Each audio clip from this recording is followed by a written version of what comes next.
അടിസ്ഥാന സൗകര്യ വികസനത്തിന് പ്രാധാന്യം നൽകിക്കൊണ്ട് കോഴിക്കോടിന്റെ സമഗ്ര വികസനം യാഥാർത്ഥ്യമാക്കുമെന്ന് LDF കോഴിക്കോട് പാർലമെന്റ് മണ്ഡലം പ്രകടന പത്രിക പ്രകാശനം CPM PB അംഗം MA ബേബി ഉദ്ഘാടനം ചെയ്തു.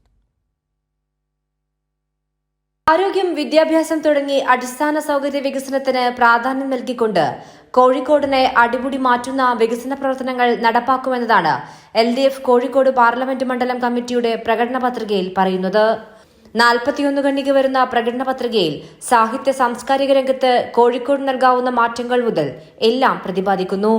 പ്രകടന പത്രിക പ്രകാശനം CPIM പോളിറ്റ് ബ്യൂറോ അംഗം MA ബേബി നിർവഹിച്ചു. ഇന്ത്യയിലെ ഏക സാഹിത്യ നഗരമാണ് കോഴിക്കോട്. ആ പദവി ഉപയോഗപ്പെടുത്തിക്കൊണ്ട് സാഹിത്യ സാംസ്കാരിക രംഗങ്ങളിൽ എങ്ങനെ കോഴിക്കോടിന്റെ പെരുമ ഉയർത്താൻ കഴിയും, ഈ കാര്യങ്ങളെല്ലാം ഇതിൽ പ്രതിപാദിച്ചു. അന്താരാഷ്ട്ര ഔട്ടി ടൗൺഷിപ്പ്, മാവൂരിൽ പരിസ്ഥിതി സൗഹൃദ സംരംഭം, കേന്ദ്രീയ വിദ്യാലയങ്ങളുടെ വികസനം തുടങ്ങി സമഗ്ര മേഖലകളെയും സ്പർശിക്കുന്നതാണ് പ്രകടന പത്രിക. കൈരളി ന്യൂസ്, കോഴിക്കോട്.